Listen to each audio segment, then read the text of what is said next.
Jueves 8 de julio, saludos señoras, señores, bienvenidos como cada día a este programa, a este espacio, a esta revista de prensa, nuestro recorrido diario por el kiosco, por las portadas de los periódicos que se editan en la provincia de Córdoba, bien en papel, Diario de Córdoba, ABC, El Día, como siempre también la prensa digital. Y en este paseo, como cada jueves, nos acompaña Alfonso Alba. Alfonso, bienvenido. Muchas gracias. Director, como saben bien, del diario digital Cordópolis. Bueno, hoy hay alguna información coincidente, va avanzando la semana, sobre todo sanidad. Vamos a ver este primer vistazo a las portadas. El diario Córdoba ha escogido para la apertura el discurso de ayer o el mensaje que ayer lanzó el presidente de la Junta, Juan Manuel Moreno, en esa comparecencia ante el Parlamento andaluz. La Junta destinará 850 millones para atención primaria y hospital. La foto para Waterloo, para el amigo Puigdemont y el amigo Junqueras, que ayer se vieron en Waterloo. Hablaremos más cosas. El cintillo de apertura comienza el Festival de la Guitarra, del que hablaremos también. El diario ABC, el tema de apertura lo tienen ahí, sanidad. Los contagios jóvenes amenazan, dice, a miles de mayores sin vacunar, aún sin vacunar en Córdoba. Estima el diario ABC que son 40.000 las personas de entre 50 y 60 años que aún no tienen la pauta completa. Son personas que se vacunaron en su día con, supongo yo que con Pfizer, porque de 60 en adelante eran los de AstraZeneca y se habrán quedado descolgados en los procesos. La foto para lo que comentamos antes, la comparecencia de ayer del Parlamento de Andalucía, del presidente del Gobierno autonómico en el Parlamento. Moreno anuncia rebajas fiscales e inversiones por 5.000 millones de euros. El diario El Día, otro asunto muy veraniego, solo 13 urbanizaciones tienen un plan contra incendios forestales, 13 de 44.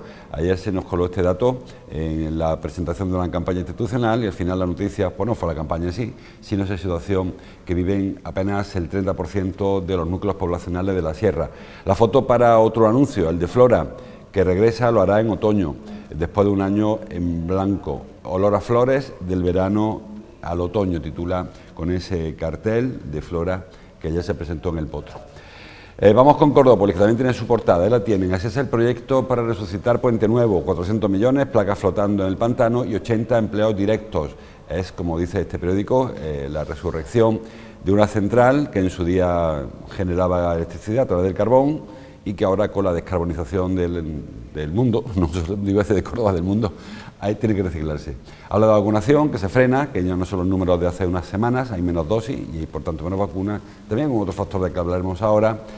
La pandemia que se dispara, dice Cordópolis, en una veintena de municipios, hay 3 por encima de los 1.000, aunque todos ellos son de pocos vecinos, el que más creo que es Santaella, no llega a 5.000.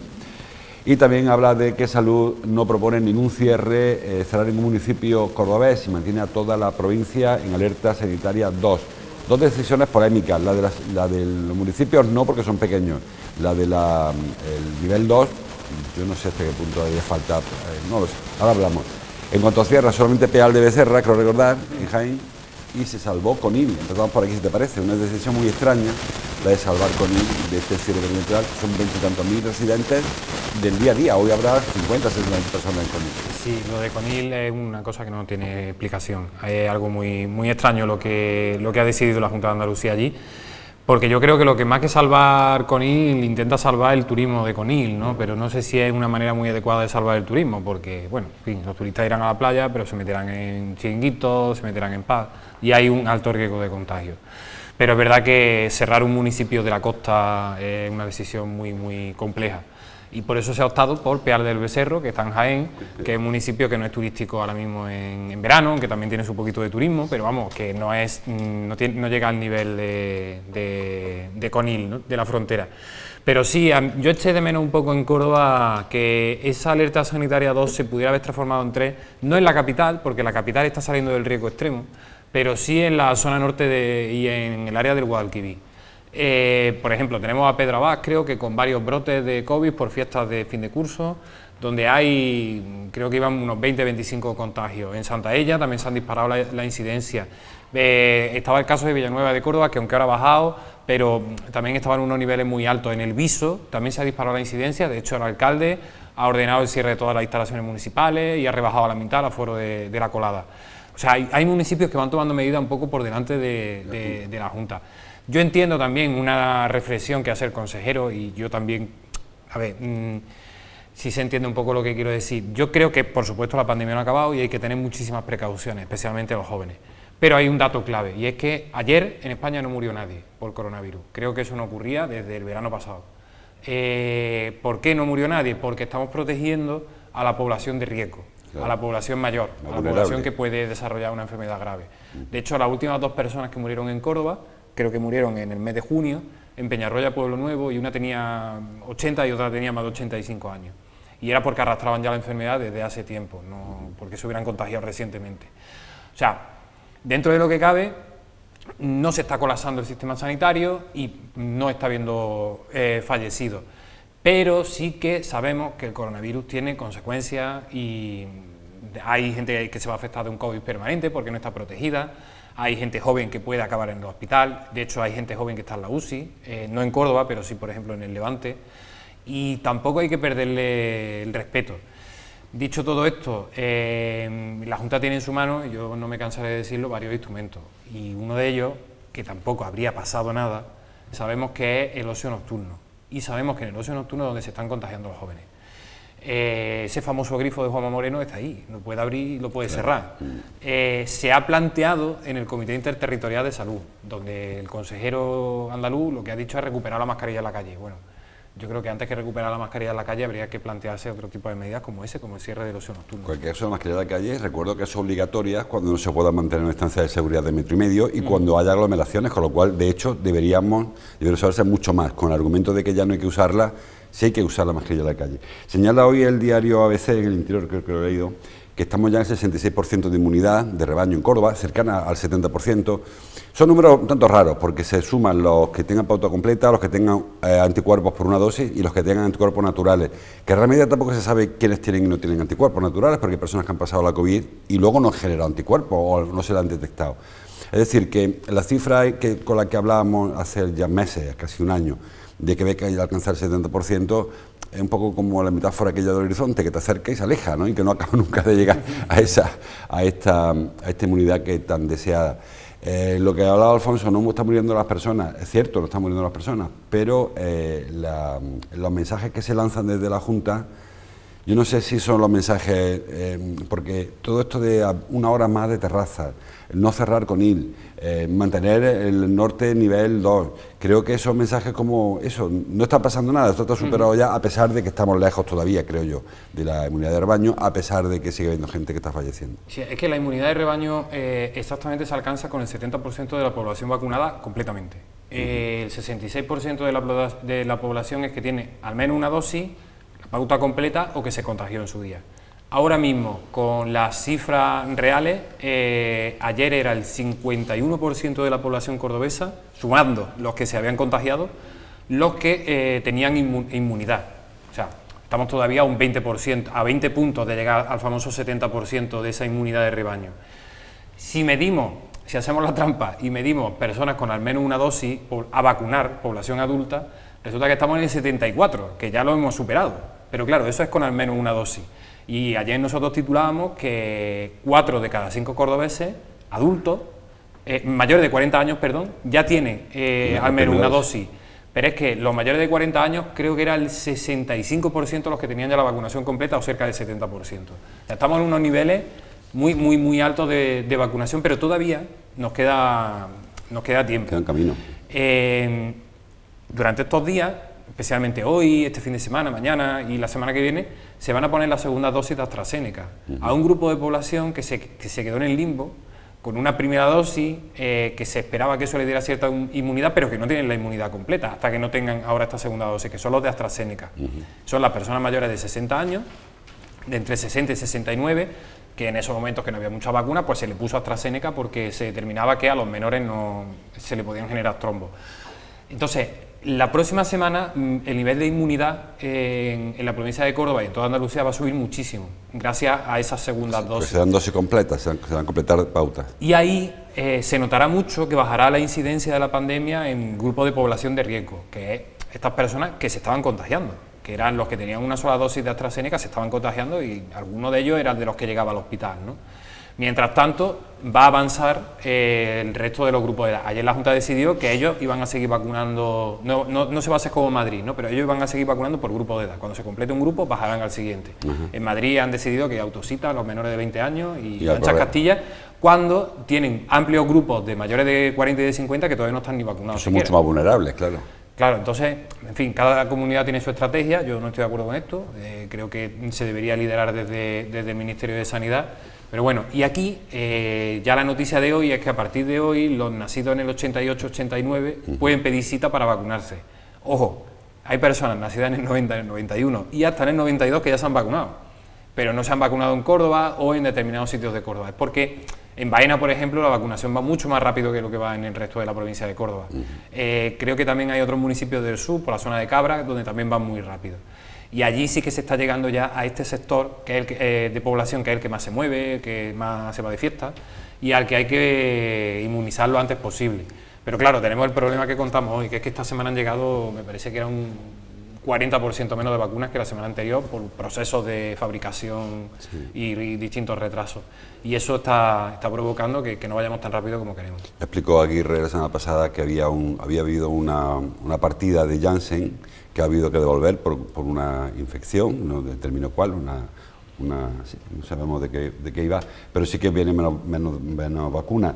El 70% de las vacunas son de Pfizer hasta este momento, el 18% de AstraZeneca, el 9% de Moderna y solo el 2% de Janssen, que era la gran esperanza. Por cierto, Janssen se intentó el martes, creo que fue, martes, una vacunación masiva, que no fue tan masiva porque trajeron 1.200 dosis y se llevaron más de 600 de vuelta, más de 500 de vuelta porque no encontraron hombros donde pinchar. Yo no sé si es que se hizo mala convocatoria o que hay alguna reticencia, sobre todo que esta vacuna que fue la que provocó algún trombo en Estados Unidos. Bueno, yo creo que no hay vacunas malas y creo que la de Janssen es una vacuna bastante buena porque una vez ya está inmunizado y ya no tienes que volver, ya no tienes que estar preocupado por la segunda dosis y por esto que decimos tanto de yo estoy vacunado al 50%, en fin, y te da ya la inmunidad del tirón. Pero sí que creo que la estrategia de vacunación en Andalucía, como se está siguiendo unos protocolos tan estrictos, creo que no avanza mal dentro de lo que cabe y que hay poca gente pendiente de esa vacuna, porque los de Janssen eran personas mayores de 40 años que no habían sido vacunadas o que no habían sido llamadas o que no habían podido ir a vacunarse.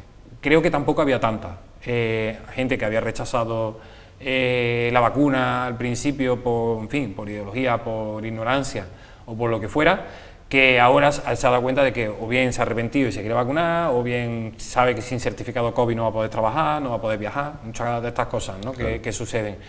Pero yo creo que no había tanta gente que le faltase esa pauta, porque al menos, no sé, una pregunta que yo hago un poco a todos los que nos están viendo, de cuántos de nuestro entorno conocemos que no se hayan vacunado cuando le tocaba y cuando tenían que llamarlo. Por eso a mí esa cifra no me sorprendió. Ahora, yo sí que he echado de menos de la Junta que a lo mejor ese mismo día hubiera hecho un llamamiento, oye, que van a sobrar vacunas, que el que sea que venga, o que las ponemos al día siguiente, mantenemos el punto de vacunación al día siguiente, por si hay alguien que no pudo porque estaba fuera, porque no se enteró, etcétera, etcétera. La Janssen en cualquier caso creo que se puede almacenar y conservar y trasladar mucho más sencilla que la Pfizer, que era el problema un grande que teníamos al principio. Bueno, vamos a avanzar aquí más cosas además de esto. Por ejemplo, me quedo con el titular del día. Titula eso, solo 13 urbanizaciones tienen un plan contra incendios forestales. Son núcleos poblacionales, no son solo urbanizaciones. Ayer se presentó, como dice, una campaña para intentar prevenir y evitar los incendios forestales en la Sierra de Córdoba, una campaña en la que colabora Ayuntamiento y Junta, y al calor de esa información pues apareció ese dato, que de las 44 núcleos poblacionales solo 13 están en trámites, tienen tramitando su plan. No todo está aprobado siquiera, sino que están tramitándose. El 60% ni siquiera han comenzado a tramitar el plan, un plan que es obligatorio, un plan que prevé, por ejemplo, zonas de evacuación, vía de evacuación, que prevé boca de riego, que prevé cómo, en el caso de un incendio forestal donde afecten a personas, evitar que haya daños mayores. Yo no sé si aquí falta diligencia por la Administración a la hora de exigir este plan o si faltan sanciones directamente y el que no tenga aquello pues se clausura, pero es que parece para algunos que es un capricho de la Administración, pero un incendio en determinados lugares, determinados pinares, por ejemplo, sería catastrófico.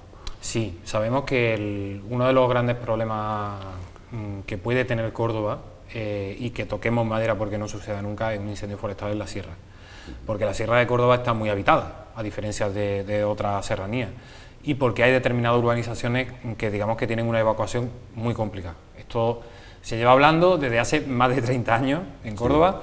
Hay gente que se lo ha tomado en serio. De hecho, yo desde aquí quiero hacer un reconocimiento público al grupo de pronto auxilio de las 7 fincas. Creo que hacen un trabajo impresionante, son voluntarios, son vecinos que saben perfectamente qué es lo que les puede pasar. Andurrea mucho por el campo, Andurrea mucho por la zona. Le encanta, y aparte es verdad que ellos están todo el rato entrenándose, formándose, y en ocasiones son los primeros en llegar a los incendios. Es verdad que no pueden actuar de la misma manera que un técnico del Infoca porque no tienen toda la formación completa, pero su trabajo es increíble a la hora de detectar un conato y antes de que eso se transforme en un incendio y se pierda el control, apagarlo. Pero es algo que no se toma en serio mucha gente de la que se ha ido a vivir a la sierra, porque también yo creo que en esta sociedad cada vez más individualista, el colectivo solamente se acuerda de él uno cuando llueve, cuando truena o cuando viene un incendio, ¿no? Claro. Los incendios son muy peligrosos en Córdoba por muchas cosas. Ahora mismo, por ejemplo, vamos a afrontar una ola de calor que puede ser histórica. A ver qué es lo que ocurre finalmente, ¿no? Porque las previsiones y los modelos no se acaban de poner de acuerdo, pero puede que alcancemos temperaturas de 44, 45, 46 grados y tarde o temprano en esta ciudad yo creo que vamos a ver los 50 grados. Esperemos que sea muy tarde, pero creo que es algo que acabará ocurriendo. En Canadá hay una ciudad que me parece que se llama Lytton, en la Columbia Británica, que ha llegado a 49 grados y medio. Y lo que pasó después fue que se perdió tantísima humedad en la vegetación, que era muy frondosa en esos bosques de Canadá, que directamente se combustionaron, empezaron a arder un poco de manera espontánea. Tan graves fueron los incendios que esa ciudad, que marcó el récord de calor de Canadá, ya no existe, porque ha sido devorada por las llamas. Se pudo evacuar a la población, etcétera, etcétera.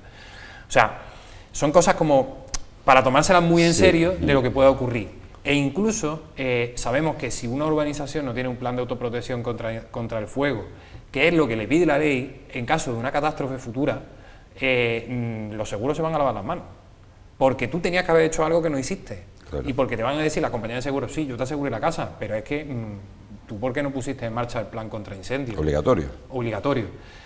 Eso por la parte económica de los daños materiales, pero luego hay otra parte, por supuesto ecológica, puede ser un desastre absoluto para el medio ambiente en Córdoba, pero incluso de poner en riesgo muchas vidas, porque hay determinadas parcelas de Córdoba con muy complicada salida, y un incendio forestal en una zona escarpada es muy peligroso. O sea, que se lo deberían tomar en serio las autoridades, pero también los vecinos, y debería haber una campaña, por supuesto, de machaque, de información en todos estos sitios, hasta que no se consiga tener todos los planes de emergencia en marcha. Básicamente, para que lo entendamos, hay muchas parcelaciones de la sierra en los que hay un camino de entrada que es el de salida. Si un incendio impidiera que se transitara por ahí, sería una ratonera, no habría forma de salir de ahí, ni personas, ni vehículos, ni nadie, porque todo además es un pinar y las parcelas contra las pinos. O sea, que no es una cosa tan baladí como a veces parece, que es un tema de sacar las cuartos, de ahora contratar a un ingeniero, No, señora, es que estamos jugándonos la vida de las personas. En cuanto a la campaña de ayer, una campaña informativa, de que no hagamos barbacoa, de que tal, que yo creo que la gente se lo sabe ya, en cualquier caso no es malo recordarlo. Estamos en una protección, una prohibición total de fuego en la sierra y la campiña también, y hay que recordarlo. Ayer él también nos dijo el ayuntamiento que está limpiando unas parcelas suyas donde se han producido incendios de pastos. Me sorprendió que el jefe de bomberos dijera que no ha habido más que otro año, no sé, que es muy pronto, pero es verdad que ha habido varios incendios de pastos muy seguidos. Hay quien piensa que son intencionados, hay quien piensa que son negligencias, pero lo cierto es que Córdoba está rodeada con un ambiente muy seco en una de las zonas, sobre todo en la área de expansión, y no sé si se está trabajando convenientemente. Yo creo que ahí también faltan medidas preventivas, bastantes medidas preventivas. Sabemos que históricamente los grandes bomberos de Córdoba, desde los tiempos de los tours de etano, era el ganado. El ganado, el que se alimentaba del pasto, que es hoy el que crece de una manera salvaje por toda la ciudad, por toda la sierra y por todo el río, por toda la campiña, ¿no? Ya no se lo come nadie y eso es un combustible perfecto para que los incendios corran muchísimo, claro. Cosa que no ocurría antes, porque los animales se lo comían. En Córdoba, además, se tomó una decisión en el mandato anterior de prohibir el uso de glifosato. El glifosato es un herbicida para evitar precisamente la proliferación de jaramagos, del famoso jaramago cordobés, en parcelas, en calles, en parterres, en un montón de sitios de la ciudad. Hoy la ciudad está llena de jaramagos. Lo podemos comprobar dándonos un paseo, pero lo está hoy y lo estaba el año pasado y lo estaba el año anterior. Es decir, que se prohíbe el glifosato porque hay muchos informes que recomiendan el no uso del glifosato porque puede ser tóxico también, o sea que sí. No es que se prohibiera por un capricho, sino que fue un informe técnico. Bueno, el glifosato, según la Organización Mundial de la Salud, no es tóxico. Hay un riesgo de que si el glifosato llega en una concentración X al cuerpo humano, puede provocar problemas sanitarios. Pero claro, si te comes 1 kilo, la sal es muy buena para el cuerpo humano, pero si te comes 1 kilo de sal, te mueres. Sí. O sea, creo que en el término medio es donde está la virtud. Yo sé que esto que estoy diciendo no es políticamente correcto y hay muchos amigos ecologistas que no van a estar de acuerdo conmigo, pero no creo que el glifosato sea más perjudicial que un incendio salvaje en la ciudad. Luego, hay muchas parcelas que los propietarios pues no las cuidan adecuadamente y creo que debería existir una ordenanza que obligase a los propietarios, igual que te obligan a tener la fachada de una manera decente y si no, entra al ayuntamiento y luego te pasa la factura, pues igual con las parcelas. Oye, mira, que es que lo que hay al lado de Miralbaida, no sé quién es el propietario, pero eso que ha ardido es que había 2 metros de jaramago. O sea, el propietario tiene que desbrozar aquello 3-4 veces al año, tiene que contratar a una empresa para que vaya de vez en cuando y yo qué sé, y si no que lo haga el ayuntamiento de oficio y luego pase el de este. Y luego en Córdoba, por desgracia, sabemos que hay muchos graciosos que el año pasado sí que fue bastante grave, pues que le pegan fuego a las cosas, a los contenedores, a los coches y a los solares. Y es verdad que yo creo que este año no está siendo tan grave como el año pasado y como el anterior. En ese caso yo coincido con los bomberos, porque yo es verdad que todas las mañanas soy el que llama a los bomberos a preguntarle a ver si ha pasado algo por la noche, y no tenemos tantos incendios como había antes, o tantos incendios en la campiña. No sé si recuerdas cuando estábamos en la feria, todos los años veíamos un incendio esto que se veía de la feria y la gente, mira por dónde vaya, en fin, era como algo muy significativo, pero aún así sigue existiendo un grave peligro. E insisto con el tema de los jaramagos. Unos jaramagos por la noche en determinadas calles de Córdoba, que sabemos la altura que tienen, eso arde y provoca un problema grave. Y en solar abandonados también, hay muchos solares abandonados que parece que no tapia hay más o menos sucia, pero detrás hay un bosque y eso ardiendo puede que el bloque de al lado también arda y provocar una auténtica desgracia. Bueno, seguimos avanzando. Trae el diario ABC Hoy que el Medio Ambiente concluye que la obra del chalet de Ambrosio no afectó a la vía pecuaria. Esto es la historia de nunca acabar. Recuerden que en su día se denunció la ocupación con el zuncho, con la valla, con lo que fuera, de parte de vía pecuaria. Luego se presentó un informe que decía que la vía pecuaria estaba más estrecha porque se consideraba vía pecuaria la carretera de Muriano. Bueno, parece que la consejería al final ha decidido que que se va a quedar ahí y que no se invadió dominio público pecuario. Queda la infracción por haber construido sin licencia, entiendo, pero no está que la gravedad, lo más grave de la historia era la invasión de vía pecuaria. Es que en este caso, el famoso caso del Suncho, el problema estaba en que la Fiscalía había abierto diligencia contra Isabel Ambrosio por un delito contra la ordenación del territorio, o sea, un delito grave, bueno, un delito penal, más que grave, un delito, no una falta, un delito penal que no es una falta, que es lo de construir sin licencia, que no va por lo penal, no piden años de cárcel para ti ni mucho menos. Y es verdad que ella siempre defendió y su abogado siempre dijo que no había delito contra la ordenación del territorio porque eso era una vía pecuaria deslindada ya y que ella no había cometido ilegalidad alguna. También es cierto que no es lo mismo construir un suncho que hacerte una casa. O sea, que un suncho se restituye la zanja, como quien dice, y ya está, y aquí paz y después gloria, ¿no? Pero, hombre, que si construyes una vivienda ya son palabras mayores, ¿no? Y a mí, personalmente, me sorprende mucho, ¿no?, esta disparidad de criterios técnicos, porque te genera la pena de telediario, que en este caso, en el caso de Isabel Ambrosio, creo que ha sido, no voy a decir que esté justificado, pero es que, claro, estaba en la Fiscalía acusado de un delito. O sea, que ningún periodista ni ningún político se ha inventado nada, ¿no? Claro. Era simplemente un hecho.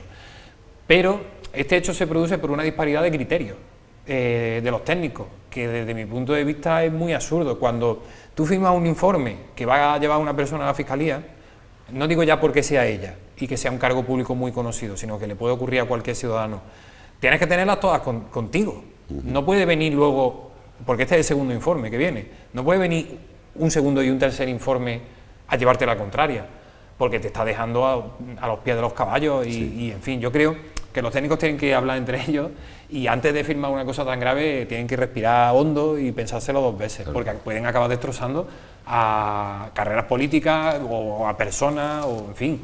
no sé, a mí me llega una citación de la Fiscalía porque estoy imputado por un delito contra la ordenación del territorio y yo me asusto mucho, o sea o no sea nadie, o sea, sí, creo sí. que hay cosas que hay que pensársela un poquito. En este caso ha habido un problema entre... Nadie sabía realmente dónde llegaba la vía pecuaria, porque la propia Diputación inicialmente dijo que sí que se invadía, luego repasó, se dio cuenta de que no invadía, y en Medio Ambiente de la Junta pasó igual, dijo que sí, y ahora dice que no invade. O sea que, bueno, a ver si cómo avanza esto, supongo que la Fiscalía retirará, sí, archivará la causa o retirará la denuncia que interpuso en su día.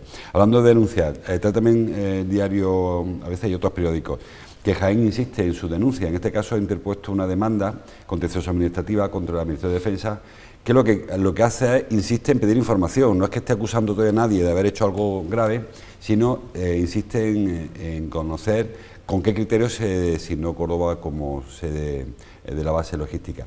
Yo creo que tiene poco recorrido esto, porque vemos cómo las cosas están casi con la primera piedra puesta. Cuando le llegue al final la documentación va a ser el día que estén cortando la cinta, porque esto va muy despacio. Supongo que además, en caso de que hubiese algún tipo de decisión judicial, se recurriría y se volvería a paralizar todo. Sí, yo creo que tiene mucho que ver también con la situación política, porque el PSOE de Jaén gobierna gracias a un pacto con Ciudadanos. Ciudadanos ha dicho que rompía el pacto precisamente porque el PSOE de Jaén no estaba siendo lo suficientemente contundente contra el Ministerio de Defensa a la hora de reclamar lo de la base logística. Y a mí me suena una película que ya hemos visto, es como la demanda que puso el Ayuntamiento de Córdoba, a través de un despacho de abogados, contra la decisión del Ministerio de Cultura, que en ese caso había un jurado y demás, y había acta, de entregarle la capitalidad cultural a San Sebastián, que hubo cosas raras, obviamente, todo el mundo lo sabe. Pero de ahí a que penalmente se pueda anular una decisión, ya vimos que no ocurrió con San Sebastián y yo estoy prácticamente seguro que no va a ocurrir con el tema de la base logística. Más allá de eso, el Ministerio de Defensa es soberano.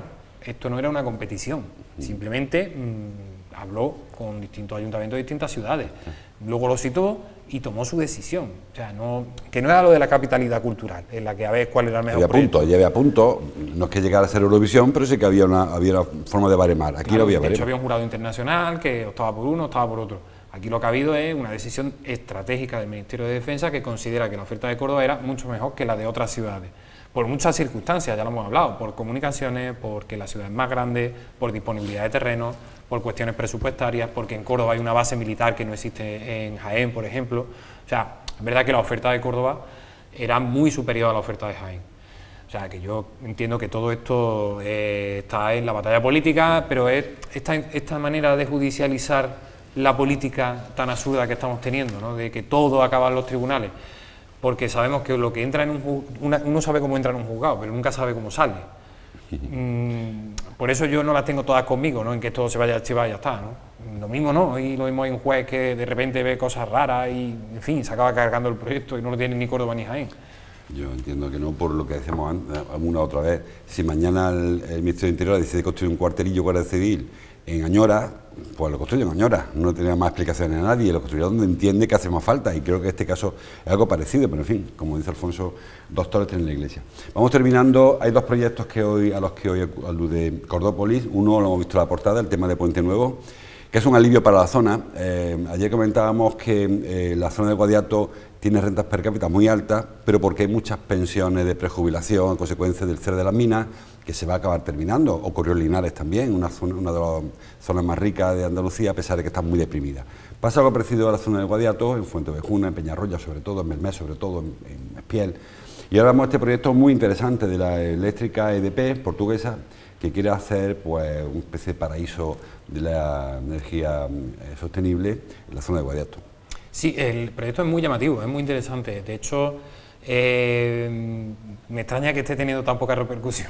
¿Entiende lo que quiero decir? Son 400 millones de euros de inversión. Creo que ni la base logística tiene 400 millones de euros de inversión, por ejemplo. Y aparte supone una revolución para una zona muy deprimida en Córdoba, que es el norte. Puente Nuevo era una central térmica que se abastecía del carbón. El carbón de las minas del Guadiato se quemaba allí y se generaba electricidad. Cuando se cierran las minas, el carbón se compraba de Corea y venía de Corea en barco y después en trenes y se seguía quemando. Puente Nuevo generaba 330 megavatios de potencia suficiente para que casi toda la provincia de Córdoba tuviera electricidad. O sea, era una central térmica muy importante. Se cerró porque el carbón sabemos que lo que está generando es el efecto invernadero Y ahora la eléctrica que cerró precisamente Puente Nuevo, porque compró su parte a Enel y demás, tiene un proyecto y lo quiere enfocar allí, por muchas cosas, porque la infraestructura ya existe, porque además hay un embalse al lado, porque hay muchísimo suelo disponible y porque también existen las infraestructuras de evacuación eléctrica y demás. Entonces el proyecto, y luego le ha dado un nuevo matiz, que me parece muy interesante. El proyecto son construir varias plantas fotovoltaicas por toda la zona, que irían a parar, toda la energía que se generase iría a Puente Nuevo y de Puente Nuevo se distribuiría. Un proyecto pionero de construir un parque solar fotovoltaico flotante en el embalse, que ya lo ha autorizado el gobierno, pero en fin, yo estoy por ver un poco si eso medioambientalmente puede ser interesante o no. Me llama la atención y tengo ganas de verlo. Luego hay también un proyecto de biomasa. Solamente con todo eso ya Puente Nuevo generaría más electricidad de la que generaba antes, quemando carbón, unos 70, 80 megavatios más. Y hay un proyecto más, se habla de que se quiere trabajar con el hidrógeno, ahora todo es hidrógeno, pero hay un proyecto más de fabricación de cobre usando energía verde. Y me parece también muy interesante porque Córdoba, gracias a Cunes Cooper, es la principal provincia de España en exportación de cobre y una de las más importantes del mundo. Ahora le podemos añadir un nuevo matiz a esa producción del cobre, que se quede aquí, que se produzca en Córdoba, no solamente que se transforme en Córdoba como hace Cunes Cooper, sino que se produzca en Córdoba.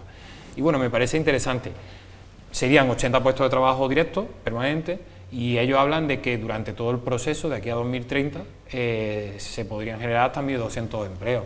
O sea, creo que, y sobre todo, revitaliza una comarca totalmente deprimida, que es que no tiene alternativa, y es que sí, no hay nada allí. Guadiato está, no es más que pasear por esa zona, fábrica abandonada, zona industrial abandonada, necesita Guadiato esa inversión. Muy fuera de hora ya, también habla Córdoba de un proyecto en la antigua almacén de la Coca-Cola, en La Torrecilla, un centro comercial, que a mí, más allá de que me parezca bien o mal, está habiendo una sustitución de zonas industriales por zonas comerciales. Yo siempre soy muy cabezón en esto, insisto que la industria es la que necesita la ciudad, la economía de Córdoba, para estabilizarse, para acabar con esa temporalidad, porque la industria es la que se trabaja de enero a diciembre. Y estamos apostando más por el comercio, en este caso, que tampoco sea el comercio multinacional, no sea el comercio local, y me parece que no es esa la línea. Ayer hablaba Juanma Moreno de crecer la industria y tal, sin embargo, pero estamos en otro sitio siempre. Sí, creo que estamos teniendo centros comerciales en Córdoba por encima de nuestras posibilidades. Sí. De hecho, hay una tendencia que la ha marcado la pandemia y sobre todo que ya venía de largo en Estados Unidos, por Amazon y por todas estas plataformas logísticas, de que los centros comerciales están desapareciendo o se están reinventando. Y de hecho hay una crisis de centros comerciales en Estados Unidos, en las afueras de la ciudad, en los que ya no va nadie, porque como ya te lo traen todo a tu casa, ya no tienes que ir a la tienda a comprar nada. O sea, a lo mejor vas, quedas para tomarte algo en una cafetería, pero para eso te das una vuelta por el centro. O sea, creo que estamos teniendo centros comerciales por encima de nuestras posibilidades y yo no creo que todos sobrevivan en un corto plazo de tiempo. En fin, esto parece que es un proyecto de una empresa de ferretería y construcción, que me suena al Leroy Merlin, pero debe ser otra porque ya tenemos un Leroy Merlin en Córdoba. Claro. Pero la superficie sí es muy grande, porque todo el que ha pasado por allí ha visto la fábrica de la Coca-Cola, ha visto que es una enorme superficie, que también es una pena que esa fábrica no se quedase en Córdoba y que tuviese que cerrar y centralizarse todo en Sevilla, porque yo creo que tenía mucho más sentido aquí. Y se cerró y pasó sin más pena ni gloria y apenas si hablamos de eso los propios periodistas y fue un poco triste. Bueno, pues yo insisto en que Córdoba necesita industria fundamentalmente y no hablamos de la SEA ni de Martorell. Industria suficiente para mantener esta actividad que con el tema del centro logístico, la base logística, todos los puestos logísticos parecía que iba a ser el siguiente paso y vemos que todavía, si llega, que ojalá que llegue, sí, va a tardar en llegar eso. Sí, va a tardar un poquito, así que mientras tanto es verdad que necesitamos proyectos industriales, sobre todo porque también, y perdona que me meta en otro tema, estamos viendo cómo se están empezando a presentar muchos ERE. El otro día publicamos el ERE de Mérgia, que van 260 personas a la calle, se ha firmado el ERE de Panreco, que supone prácticamente el final de esa empresa, y también el ERE de CaixaBank, que en Córdoba acaba con 70 puestos de trabajo, y creo que hay varios ERE más en marcha. O sea que mientras llegamos a esa Arcadia que estamos dibujando, ojo lo que nos está pasando ahora mismo. Bueno, hay proyectos interesantes a medio plazo, así vamos acortando los plazos. Eso es. Hasta que llegamos, Alfonso, gracias como siempre por tu visita, nos ha pasado bastante de la hora, así que como siempre les invito a que sigan profundizando esta información en internet, bajen el kiosco, escuchen la radio y vean la televisión. Mañana viernes seguimos, si les apetece, hasta entonces como siempre, gracias por su atención.